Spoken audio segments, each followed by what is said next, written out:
And I arrived home one day, I was very upset. And I told my wife, I don't understand because I have explained it and I have explained again. Why don't they get? It was not that they didn't get, they didn't like it. And she looked at me and said, you are so arrogant. I said, no, my wife, no, I had a bad day. And my wife is telling me I'm arrogant. And she said, yes, not even Jesus Christ managed to everybody to agree with him. They killed him. And you believe everybody's going to agree with you. Don't be an idiot. So being tough is not forcing everybody to agree with you, because there's nothing like that. But you need to get the majority. And one of the things of the transformation that I realized that ideally you should identify the ones that are against and kill them. But nobody comes to CEO office and say, I disagree and I'm going to fight against it. They fight against it, but they don't tell you. So the second best option is identify the ones that agree with you and give credit to them. Welcome to Leaders Unplugged, real talk with the impactful. I'm David Bach, and today's episode is special. Recorded live at our International Alumni Symposium here in Lausanne. Our guest is Guilherme Loureiro, CEO of Walmart for Canada, Central America, Chile, and Mexico. Over the last 5 years, starting in 2020, Guy led one of Latin America's most ambitious business transformations, turning Walmart Mexico, or Walmex, from a brick-and-mortar retailer into a digital ecosystem serving tens of millions. He's now the newly appointed chairman of the board at Walmex, and I'm proud to say he's going to be joining us at IMD as a new executive in residence. Guy just published a book about his journey. It's called Reinventing the Leader: How to Change Yourself to Change Your Company. And in this talk with my colleague Alyson Meister, he shares what that means. It's a really powerful story. So many leaders want to change their organizations, but they don't realize that very often they need to change themselves first. Let's jump right in. Here are Alyson Meister and Guy Loureiro. When you took over, Walmex was a brick and mortar product selling organization. You led that organization through transferring from just physical stores through to reimagining the entire operating model. Where did you start? How does that work? Well, it's not only the Mexican people here are going to recognize that, not only a brick and mortar company, but a very, very, very successful brick and mortar company for decades. For many decades. There are very few years in Walmart Mexico and Central America history where we didn't deliver the targets. At that time, we were responsible for almost 80% of the international profits. So it was a very, very important company. So but the world had changed, and Mexico as a country was late on the digital transformation. There was not internet availability, no payment methods. So the thing that we saw in the US, in our company in the US, or we saw in Asia, that was happening, and Walmart was late on that, in Mexico had not even started, but was going to start at any time. So the most difficult thing was to say the future is coming. We are struggling in other markets, but people in Mexico are not worried. And we were being passive, because whenever I was asked why e-commerce here is not progressing, I would say, well, there's no internet availability enough for our type of customers. There's no payment method, and that was a right excuse. But a customer-centric company and the one that cares do not become passive. So when we start to ask the question, how can we contribute for this change instead of for us to be waiting for the country to change, then was when the transformation started. Okay, so you're in Mexico and you're leading brick and mortar stores and you're seeing around the world everything's changing, right? So e-commerce is coming in. What constraints were you up against to bring kind of digital transformation into the business? So what I'm going to tell you guys today may look like a very clear story that we connect all the points. We're not like that. So don't think that what I'm going to tell you is what we saw when it happened, because hindsight, it was not. it's 2020. No? Yeah, so it's very easy to tell the story now. But what I saw, the whole thing started, I went to Singularity University, and they told about everything that was happening in the digital world. I became so excited, so happy about the world, that everything was going to work in the world. And the following day, I became depressed because I said, gosh, this is going to kill me. I'm a dinosaur. And my company is a dinosaur company. And so the excitement became a depression. But I looked at my wife and said, I'm going to do it. And we start to prepare. We had to prepare the people for that. We didn't have technology because our company efforts were all in the US. We had to recover leadership in the US. We've been threatening our main business. And because we didn't have that, we said, but the digital transformation is much more a mindset transformation than a technology one. And we decided to do what we could do, which was to change the mindset of the company. So what we realized was that although our founder was one of the most customer-centric person, and we say every day, we have a cheers, we say every day, the customer is the number one. The founder of Walmart was so customer-centric that you go to his museum, there is a tennis racket that a customer returned, but we used not to sell tennis rackets. But he accepted the return because the customer is always right. And he's in his museum. And then what we realized is that the new digital native companies that were becoming our competitors, they were better. They were solving customer pain points. And not that we didn't want, but we were becoming unable to solve customer pain points the same way they did. We had the best aggregate data. Our customers come to our stores, they pay cash. So I had the best data. We have a huge market share. My digital competitors were starting to know customer by customer. They knew the customers individually better, and they were, once they identified the customer pain point, they were being able to resolve the problem faster. We were not being able to solve the problem. We were living inside our own problems. So at that time, to finish a shopping with us online, you had to put your phone number twice. And nobody could explain to me why. Probably had a technical problem, and the way we solved was to pass the problem to the customer. So I said, well, the difference today is that my competitors are solving customer pain points, and I'm transferring to them. I found that, sorry, I talked too much, I told you, so you stopped me. But there was an example which we're only solving now. At that time, at the exit of Sam's Club, every club in the world, not only us but our competitors, you paid, and when you are at the door of the store, people check your card. And a customer stopped me and said, can you explain to me why I just paid and you have to check my card? And I explained to him, look, this is a club, people steal. This is a club which we charge a very low price. If we don't control at the end, that means that I'm going to have to increase my margin to cover for the things that people steal. By controlling that, I'm helping you to pay less. The guy looked at me and said, that's your problem. Mm-hmm. You can't control it and you're transferring it to me? And that what materialized my thinking is that we are not solving customer problems, we are transferring to them. So we need to change. So I think what's really interesting in this story and very central to the story you're telling of transformation is the customer. So you've got customers who go to brick and mortar, right, and purchase things. And you see the Amazons, I'm guessing, of the world coming in and selling products that are getting delivered to people. So did you then say, we're going to become the Amazon? I remember you were mentioning earlier that you had to become a service provider yourself. I'm old enough to have seen many times companies I worked at or reading. When the leader becomes threatened, we tend to diminish the threat and diminish the competitors. We work in a very low margin industry. Somebody comes and sells cheaper than you and delivers the product to the customer home. And your first reaction, those guys are crazy. They will never succeed because they're just burning money from the shareholders and they have an easy life because the new company shareholders allow them. We can't do that.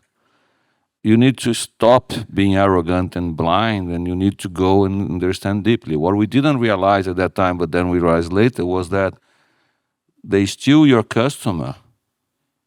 Retail is just an excuse. They steal your customer and then they monetize the customer.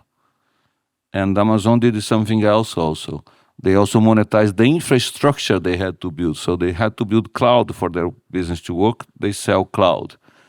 They have to build supply chain. They sell supply chain service. And they monetize the customer mainly through advertising.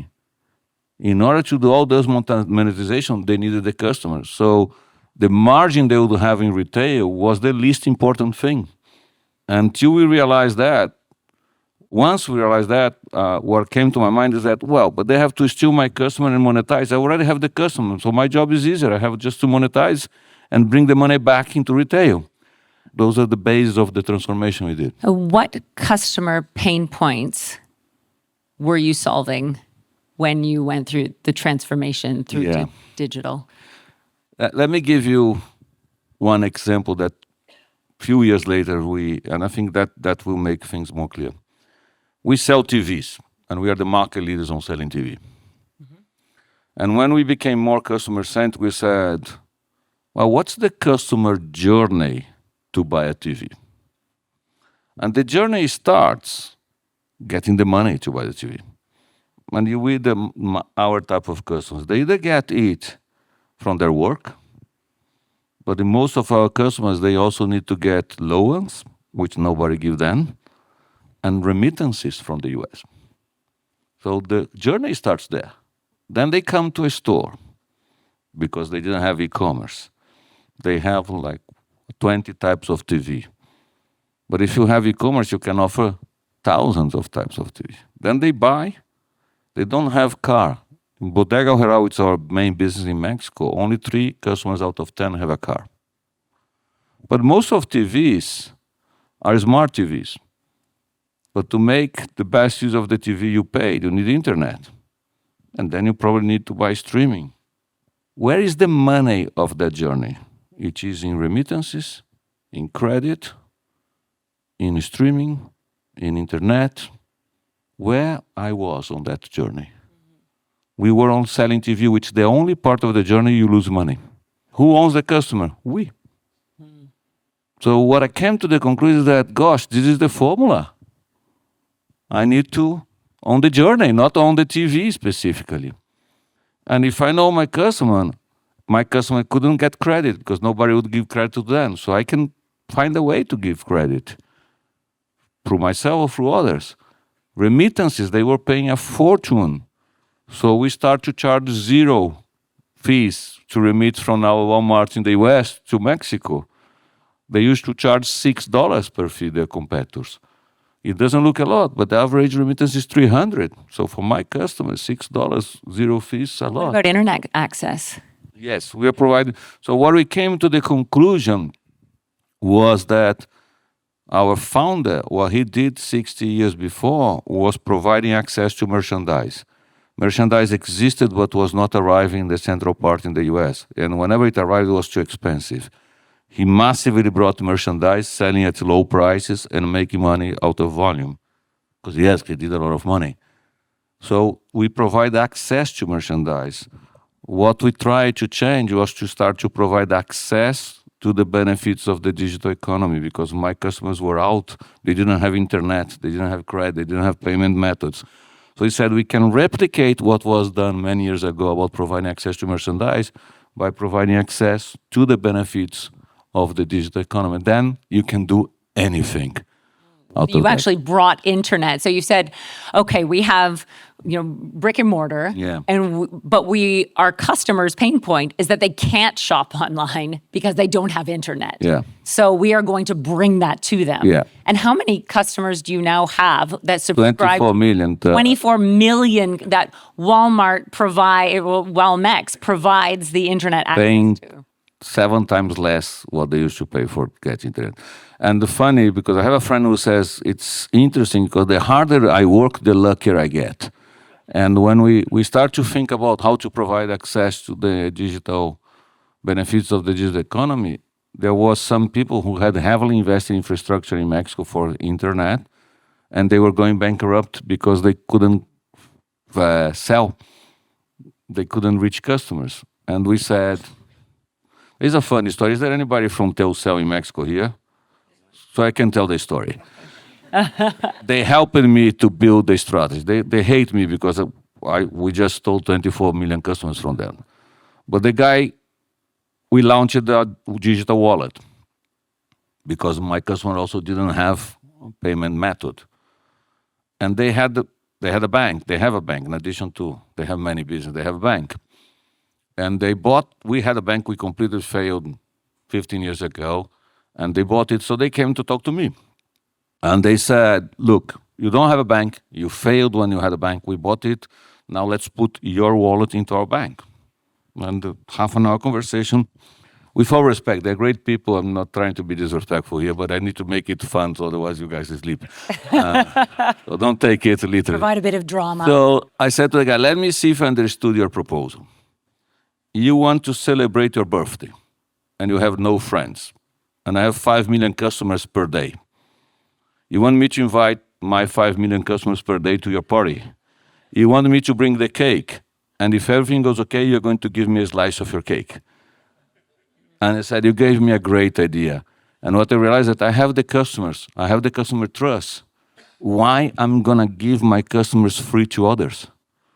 So then we did the strategy, which was we are going to, same way we were the bridge between suppliers and customers that were buying merchandise, we start to be the bridge between customers that desperately need service, but at very low price. So I would negotiate on their behalf because I have millions of customers, with digital companies whose main cost is to acquire customers. But their cost to acquire customers at my store is zero. But they will need to invest that money to reduce the price. And so we started providing internet 7 times cheaper. And the analysts and even shareholders will keep asking me, how much money are you going to make out of this crazy adventure? And I kept saying 0. I don't care, because I'm going to make money through the other stuff, not through selling internet. And that posed a big threat to Telmex, because how do you compete with somebody that doesn't care about making profit? Funny enough, isn't that what Amazon was doing to me? Yeah. So we used that formula to advance into other businesses. So basically, you owned the customer journey. Well, we're trying to. We're not yet there. Don't think you are going to read the reports. Are going to say this guy is a liar.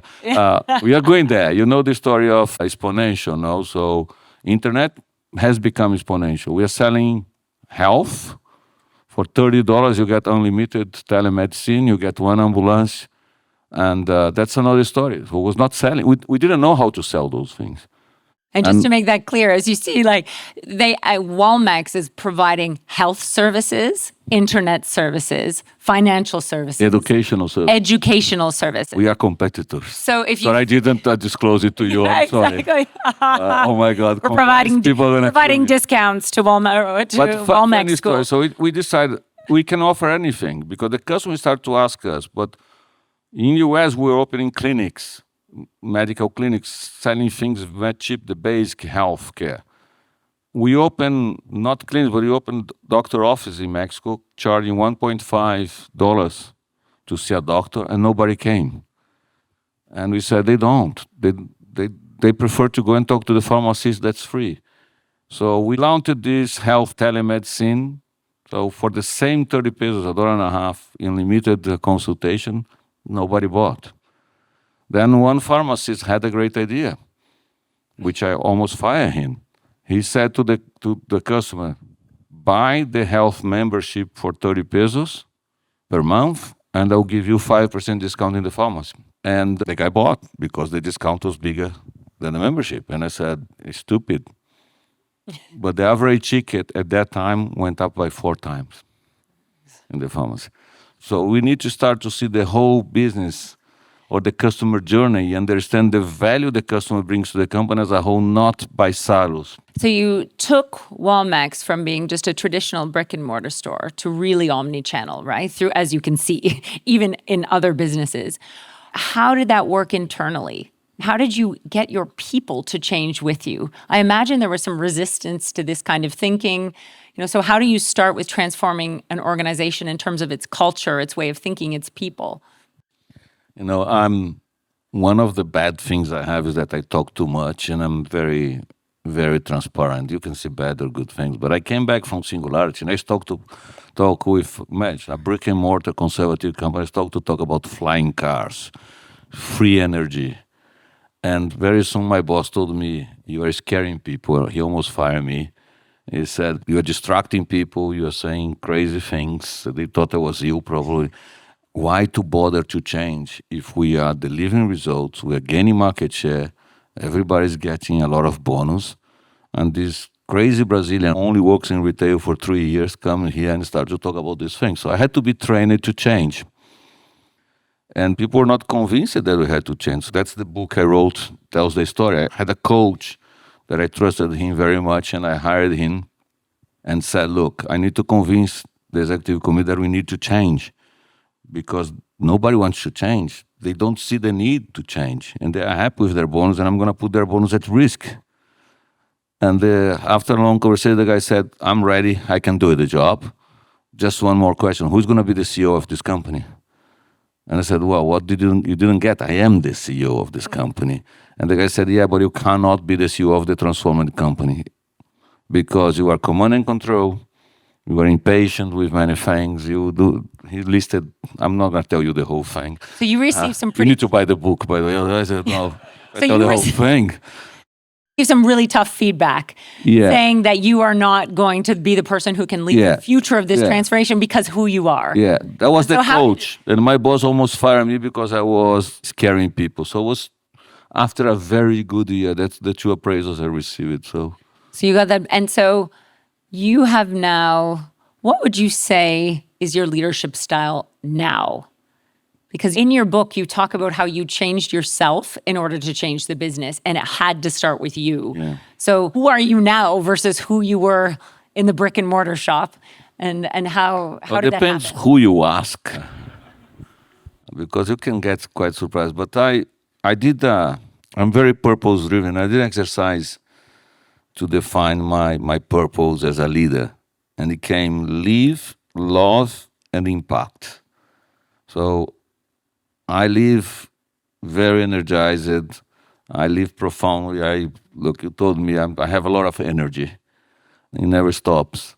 I love what I do, and that's an important thing. I love immensely what I do. I love immensely people around me. I love the life, and I want to cause impact. And there is no place better than being a company the size of Walmart to impact. So that's one thing. The second thing is that since the beginning of my career, when I started to grow up, people used to write to me, oh, you're a senior leader, but you are so woman. And I found it so odd, because I said, what does it mean? And I had a boss who, I had a big fight with him because he said I had to be more arrogant because I was being senior and I was too... there's even a story that he was in this campaign for me to become more snobbish and more arrogant. And I was talking to his secretary, and he told me, I told you not to waste time with your secretary. And that was the beginning of my end at Unilever, because I told him, look, I don't remember having wasted my time with her, but I remember a couple of times wasting my time with you. That was the beginning of my exit. But at least the secretary finds me a hero. So I have a good friend too today. And I told you, I saw a definition one day of trust, because we all say you want to be the most trusted retailer, the most trusted company. I want people to trust me. And I came from finance. I was trying to find what's the KPI of trust. Could be NPS, but then those emails that you shouldn't read, but suddenly I read an email that I shouldn't read, and that email had a definition of trust that I loved. It says, a company or a person to be trusted has to be honest, reliable, and caring. And I loved it. And I think the part that most characterizes me is the caring part of it. And if people start to trust you, they follow you. And you can be brilliant, but if you're not caring, they may enjoy your leadership for a while, but then you're gone. I think that's super important. So in order to lead transformation, people need to trust you. They need to trust you as a leader, right? Because if you want people to follow you and they don't trust you, then like you said, it could be just for a little bit. It's ceremonial trust, they call that. And then they follow you until they find something better or a way to backstab you. So I think you develop trust through this kind of honest, reliable, and caring. Do you think leaders can be both tough and caring? Are you both tough and caring? I am. I am a lot tough because I'm passionate about delivering. If you give me a target, I will deliver through people. I had a boss who told me once, and at that time I didn't like, but I think he was right. He said, if everybody likes you, you are not doing a good job. And there's another story, which is we were in the middle of this transformation. There was two people fighting against it. And I was furious because that's part of our change. So I wanted the whole company to agree with me. And that never happens. Because if you want to do this, and then people are going to start to lie to you. And I arrived home one day, I was very upset. And I told my wife, I don't understand because I have explained it, and I have explained again. Why don't they get? It was not that they didn't get, they didn't like it. And she looked at me and said, you are so arrogant. I said, no, my wife, no. I had a bad day. And my wife is telling me I'm arrogant. And she said, yes, not even Jesus Christ managed to everybody to agree with him. They killed him. And you believe everybody's going to agree with you. Don't be an idiot. So being tough is not forcing everybody to agree with you, because there is nothing like that. But you need to get the majority. And one of the things of the transformation that I realized that ideally you should identify the ones that are against and kill them. But nobody comes to the CEO office and say, I disagree and I'm going to fight against it. They fight against it, but they don't tell you. So the second best option is identify the ones that agree with you and give credit to them. We thought at the beginning of the transformation, we were so ignorant that we thought the digital transformation was about building apps. And the first app we did was something that would help a lot the buyers. Half of the buyers were not using it. And normally Walmart, when we celebrate, when we want to recognize, we give a pin. So I asked people to produce a pin that says, I am digital. And I call a meeting with 5 buyers that were using the app, 5 that were not using the app. And I talked about the app. 5 buyers talked a lot, 5 buyers didn't talk. At the end of the meeting, I gave the 5 that talked, I am digital. And I looked at the other 5 and said, I hope next time I can give it to you. Mm-hmm. So you have to incentivize people and giving credit, and then they end up joining. I mean, in this kind of era of disruption and change and polarization, there's a lot of talk around the world, especially with leading, the younger generations around really giving people a sense of purpose, right?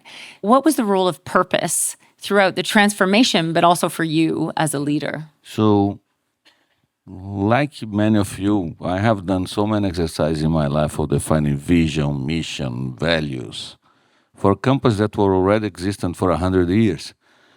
And what I found most different at Walmart is that since the foundation, the Sam Walton defined the purpose. At that time, the purpose was we help people save money and so live better, because they would be able to acquire more things. And then he defined the values. So those are the values. So the customer satisfaction, integrity, respect to others. And I forgot that. I'm going to be fired because I forgot the one. And then decide the way to operate. So everyday low price and everyday low cost, knowing the value of every cent. Every cent that we waste, we end up charging our customer. That's the way you say. And I say, if you waste money, you are not following the purpose. So the whole purpose, values, and the way of working makes sense. And was fabricated from the beginning. So what we did, the transformation of the business meant a lot of work, a lot of change to the people. But we said, you are going to transform this country because you are providing to our customers access to the digital economy. They are out of the digital economy. Mm-hmm. So we even said, so when we grow up, when we retire, I'm not going to remember how much I sold, but I'm going to remember we gave education, health. We are giving education today at the best school in Mexico. You can do your high school in 5 months for $100, the total cost, not per month. $100. The material was already there, sitting. And our customers didn't have access. What we did is negotiate access. But they're buying a lot of language because the learning English became more important. So they're buying a lot of those things very cheap. I think it's such a fascinating example of how purpose drives values, which drives behaviors in the store with customers for leaders in the organization. So the ultimate purpose of the organization is to help people live better. That translates into values of culture, respect, and citizenship, or Yeah. okay, and then which translates into everyday low prices, right? So it's that circle of kind of purpose. Does that inspire your employees? A lot. Because our employees, we call them associates, they are very similar to our customers. So they live it. So they see it every day. Okay, so purpose is kind of a motivator for people to come to work for you. How, you said you had an interesting story for me about how you attract people in the organization. It was funny. So you are a supermarket being beaten in the US and in other markets. One of the learnings I had in my career is that if you have a vision, it says start by hiring the talent. Without the talent, you go nowhere. And I had to hire a lot of talent. And I decided to start with HR because I said, if I have to hire a lot of people, I better have a great HR with me that's going to help me. And I went to PepsiCo and I went to talk to the head of HR that had 35 years at PepsiCo. He made a fortune. He was very successful. And we phoned him and said that we wanted to talk. And the guy said, are you crazy? Do you think I'm going to move from PepsiCo to a supermarket?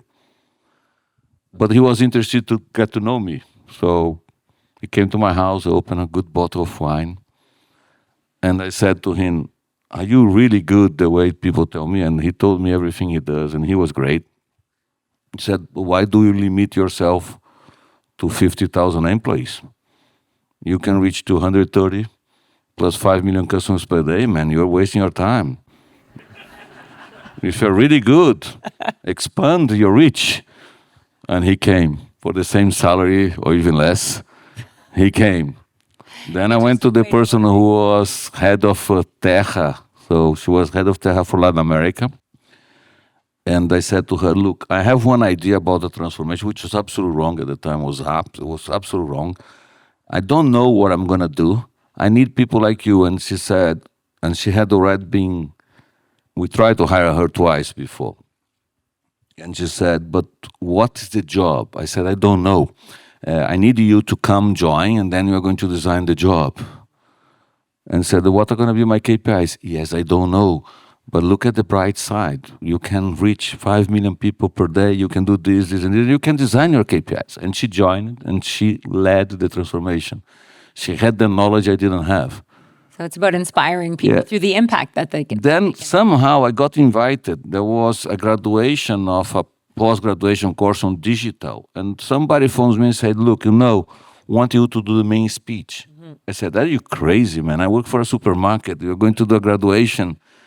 No, I heard about what you are doing. I said, there is something here. I said, it's going to be a disaster. And I did a very short speech. The following week, I received a phone call. Oh, I'm the new head of Microsoft in Mexico. I heard about your speech last week. I want you to come to Microsoft. I said, gosh, there is something here that I didn't see. And I went to Microsoft and arrived a little bit earlier. I sat there. Who was presenting? Singularity Universe. They do a show. And I said, my God, can I go back and not present? But I think it was down to earth, the presentation. The lady that was HR lady, vice president for Microsoft, approached me and said, I want to work for you. I want to be part of that transformation. Being Mexican, I want to help people live better. And she came as a director. She was demoted because I didn't have a job for her. 2 months later, people from our head office came, saw that lady there, invited her to go to Bentonville to work in Bentonville as vice president. She said, no, I left Microsoft to work for that transformation. She stayed. Until today, she's there. So I think that role is like allowing people to see the purpose, the impact that they can have on the lives of Everybody people in wants the community to be impactful. at all levels of the organization too, Yeah. not just the senior levels. I think Yeah. even in And by the way, they are happy. They don't feel mistreated nor misled by me, so they're still there. one of the stories that I've heard is that your children didn't want you to publish your book. No. They said you can't do this. No. Because all you're talking about is your failures in life. And I know I've been prompting you for all of your big successes, but what is the role of failure in leadership? How do you approach it? How do you talk about it? And why did you write about it? I think if you never fail, you never achieve your full potential. If you become on the safe side, you never achieve. The problem is to reconcile. I grew up with my bosses expecting me to try to be perfect and myself trying to be perfect. So if your objective is to be perfect, you will never take the risks. And if you never take the risks, you'll never achieve your potential. So over time, I realized this was not the right way to grow. This was not the right way to be happy. And there was one thing that happened to me that marked me was I was in London.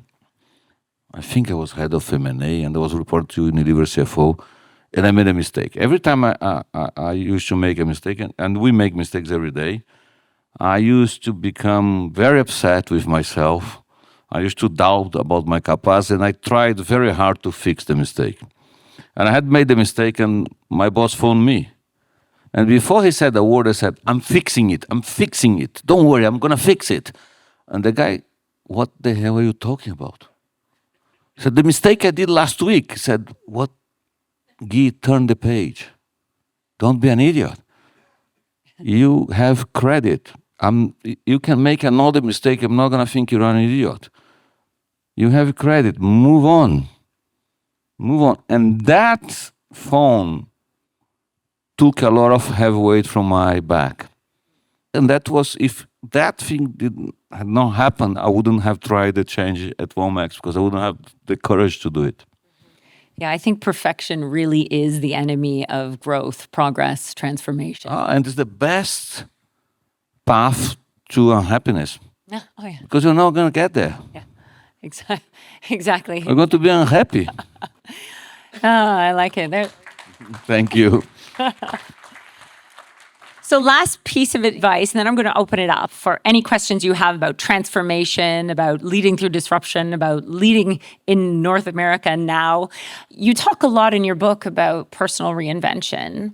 For those of us in the room, how do you reinvent yourself? Well, I learned it from my coach because I didn't know how to do. So when he told me you are incapable to run the company that you want to run, a lot of the feedback that coach gave me about the transformation that I had to transform myself, I had already received many times in my career.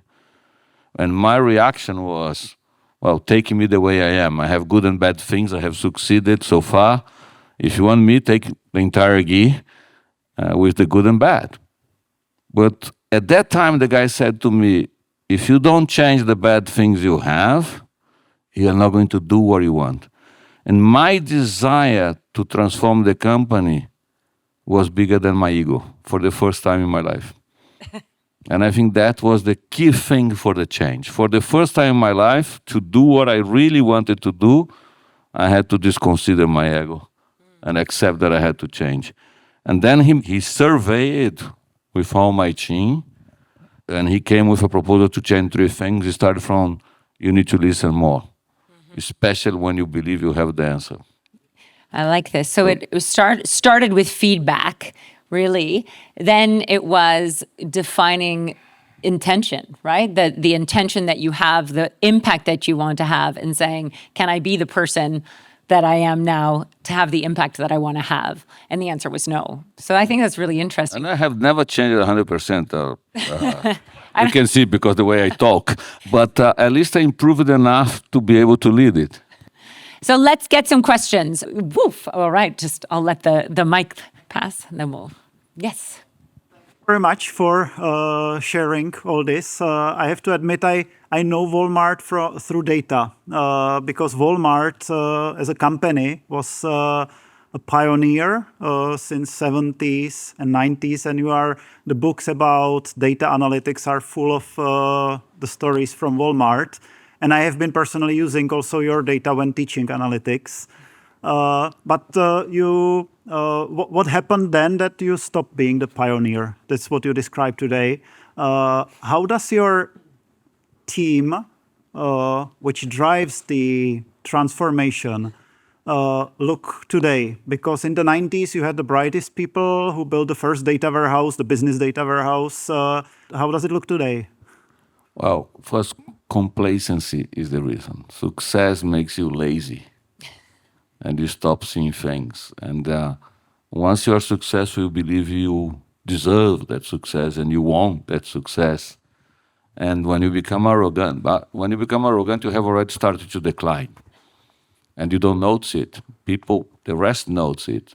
I think we still have great talent, but great talent can be complacent as well. And we didn't have the mix right with digital talent. And funny enough, when we did the transformation in Mexico, I'm not talking about the US, I don't have the knowledge about the US to talk too much, nor the authority. But McKinsey helped us, and they came with a formula. People that do the digital transformation, you get rid of 50% of your people, you hire 30% digital people, and the net is saved 20%. I had 6,000 people in my home office. How can I fire 3,000 people?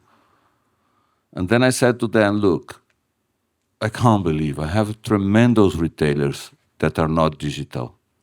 But if I help them to become digital, they're going to be so good. And it's much easier to help a retailer to become digital than to help a young digital person to become a retailer. So I disagree with you. And I think they have changed their way of thinking after that. We didn't. And we have to talk about this. So one thing they did great to us, they taught me, McKinsey told me that I had to ask 3 questions, both to each individuals and for the company as a whole, when you transform. The first question is, do you understand it? Because if you don't know where you want to go, you can take any bus. Doesn't matter. And I responded, yeah, of course, I've been talking about this transformation. And then when we started to talk to people, nobody knew. For 2 reasons. I was not clear enough, and my thinking and my leadership thinking was changing, evolving every day. And we're not updating people. Communication is so crucial. But if people understand it, you have to ask the second question. Do you like it? And there are people that don't. And not because they're good or bad. They simply disagree with you, or they don't want to go through the effort. If you answer yes to the second, and again, the company has to answer as a whole and each person, you have to answer the third question. Can you? And that's the third question the coach told me, no, you can't. And that's the most frustrating. It's easy to say, I don't understand, because then you blame somebody else. It's easy to say, I don't like, because you have the right not to like. But to say, I can't, I understand I like and I can't is difficult. And when the coach told me, you can't, I got very much offended. And I have one case that one of my closest allies had to leave. When he left, he told my wife said to me, he came to me crying, and he told me, I failed Guy because I couldn't make the change. And the following day, I told him, look, you told my wife that, you should have told me, but anyway, let me tell you, I don't agree with you. I think you didn't want it. And the guy was so relieved. Well, it was not that I couldn't, I didn't want it. It's a little bit easier than... A little bit easier. Let's have another question. I'll let the... Okay. Thank you for a very inspiring story. One and then you. Okay. Throughout the 2 days, I've been thinking a lot about the link between the geopolitical picture and the leadership aspect to that, right? So until now, we have not talked enough about people. And what I was speculating about this morning was, where is the talent? Because, I mean, we are trying to train ourselves here to understand better and act better, but the reach to the talent is actually very difficult. So what is your view on that, you were talking a little bit about talent. How difficult will it be to get that talentful mass to do the changes that are necessary? Yeah, I think the talent, there is abundance of talent. I'm fascinated about a book I just read, and I recommend you guys called More Human. And the book says, at least what I took from it, the AI, Gen AI is going to augment people. So it's going to it's like being bionic. Well, we are going to augment our capability. People that are bad, AI is not going to help. But the vast majority of people are good, and they are going to get it augmented. What do you do with the time that you're going to have the extra time? You can have to make the book is fascinating. I'm going to make it very simple. Then I'm going to read the book and think I did a bad summary. Says you have choices. One is you're going to do more things. So I'm going to do launch more lines, do different business. The other is that become more human and work as a leader to make your others work more better. Work better, not work more, work better. So they give you an example. Today we appraise people, as leaders we appraise people, but you get last minute data, you do a quick meeting, you can get much more sophisticated data, and because you're going to have more time, you can work much better to make others grow. So use that time to make others grow. Don't use that time to do more things. Become more human with the time. So I think the talent is there, and we have a unique opportunity to take the most of the talent we leaders will have with AI. I think it's so important, that role of being human, because AI can't lead people through change in your organization. Only you can, right? So leadership skills, understanding what it means to be a good leader, creating and crafting a vision and communicating it from you to people, inspiring them behind you, it becomes more and more important. Just add one thing. Last year, our CEO, Doug McMillan, he did a speech. We said he updated our purpose that was we're selling for less so people live better. He said he starts now saying we are a people-led company powered by technology. And he said that every company has to take a route now. Are we people-led or tech-led? And a lot of the companies are being tech-led. We decided to be people-led, powered by technology, which they augmented, that the book says.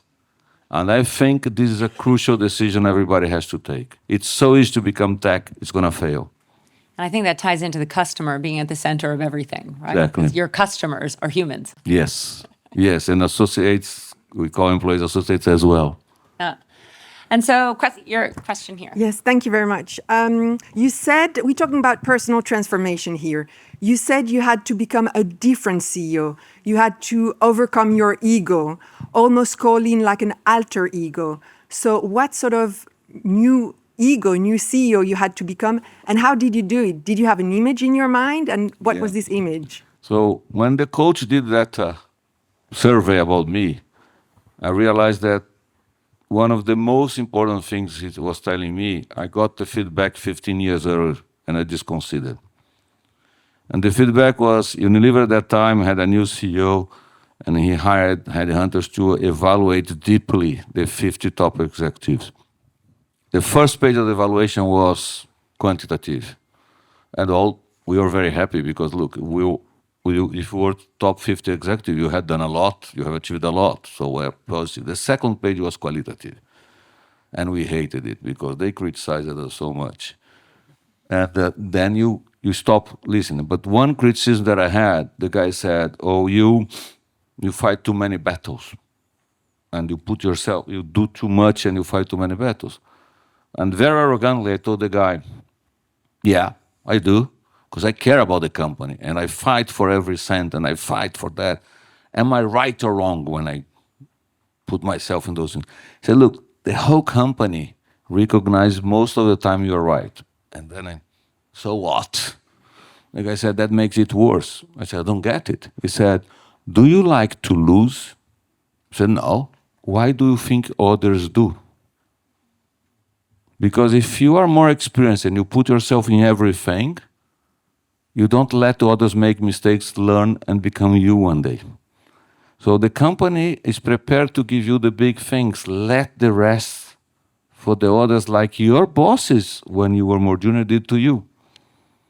And what is the difference between the feedback of you need to listen even when you know the answer? Because if you know the answer, you don't listen to your people, they will not learn. And they'll become lazy and they'll delegate up because then they don't feel accountable. And I was not listening because I had the answers, or I thought I had the answers because I don't have all the answers. And there was something listening was the most important. That's the only way people are going to express themselves. That's the only way they're going to engage with you. That's the only way they're going to learn. So you learn to listen and you learn to Well, empower. not that much. I'm trying hard too today. But I improve it.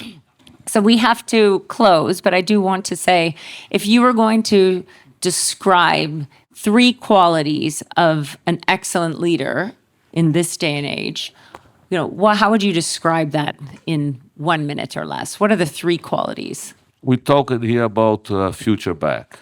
I think you need to create a direction. I heard another day, I went to the Institute of the Future in California, and the guy said, in the past, leaders tried to create certainty. So you used to do plans with the decimal case, etc. The leader today has to give clarity. Where do we want to take? I think that's one of the main things. The second thing is that you need to care. The associates, when they think you care, you give clarity and you care, they come with you. They will come. And the third is that you need to learn. You need to be open to learn and to change. So the fact that you are the CEO doesn't make you God. Be open to learn all the time. I like that. Vision, care, and growth, learning. Yes. All right. Part of the reason why we're here this week, we're here at this event. So thank you for being here. Thank you very much. Thank you.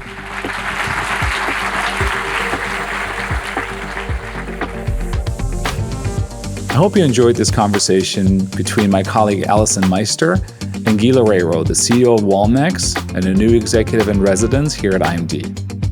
If you like Leaders Unplugged, please rate, review, and subscribe on your favorite podcast platform. And tune in again for our next episode. Leaders Unplugged is a co-production of IMD and Remote Daily. This episode was produced by Delia Fisher, Caroline Copley, Frank Taboring, Felix Zeltner, and Rabea Debus. I'm David Bach. See you soon.